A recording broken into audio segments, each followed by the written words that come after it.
കിഫ്ബി നിർമ്മിച്ച റോഡുകളിൽ ടോൾ പിരിവ് ബജറ്റിൽ പ്രഖ്യാപിച്ചില്ല. കിഫ്ബിക്ക് വരുമാനം ഉറപ്പാക്കുമെന്ന് ധനമന്ത്രി. വരുമാനം കിട്ടുന്ന കൂടുതൽ പദ്ധതികൾ നടപ്പിലാക്കും. തീരദേശ വികസനത്തിന് 100 കോടി. പുതിയ സർക്കാർ വാഹനങ്ങൾ വാങ്ങാനും 100 കോടി.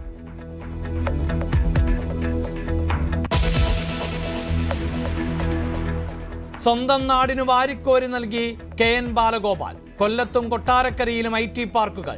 വിഴിഞ്ഞത്ത് നിന്ന് കൊല്ലം ജില്ലയിലൂടെ വ്യാവസായിക ഇടനാഴി.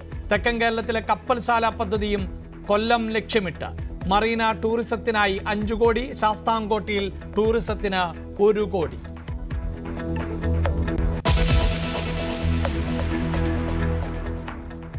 പാതിവില ലാപ്ടോപ്പ് തട്ടിപ്പിൽ പെരിന്തൽമണ്ണ MLAക്കെതിരെ പരാതി. നജീബ് കാന്തപുരത്തിനെതിരെ പോലീസിനെ സമീപിച്ച ബിരുദാനന്തര വിദ്യാർത്ഥിനി. പ്രതിഷേധം ശക്തമാക്കി ഇടതുപക്ഷ സംഘടനകൾ.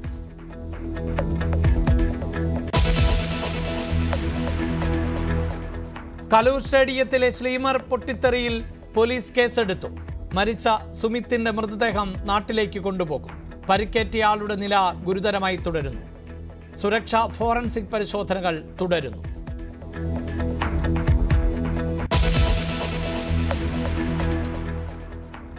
മുഖ്യമന്ത്രിക്ക് CPIM കാസർഗോഡ് ജില്ലാ സമ്മേളനത്തിൽ വീണ്ടും വിമർശനം. മൈക്ക് ഓപ്പറേറ്റർമാരോട് തട്ടിക്കയറുന്നത് കമ്മ്യൂണിസ്റ്റ് രീതിയല്ലെന്ന് പ്രതിനിധികൾ. റവന്യൂ, മൃഗസംരക്ഷണ വകുപ്പുകൾ സ്വകാര്യ സ്വത്താക്കിയെന്ന് CPIക്ക് കുറ്റപ്പെടുത്തൽ. സമ്മേളനം ഇന്ന് സമാപിക്കും.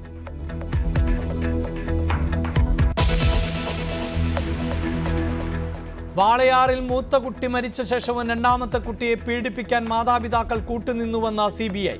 ഞെട്ടിക്കുന്ന വെളിപ്പെടുത്തൽ 2 ആഴ്ച മുമ്പ് സമർപ്പിച്ച കുറ്റപത്രത്തിൽ. 1-ാം പ്രതിയുമായി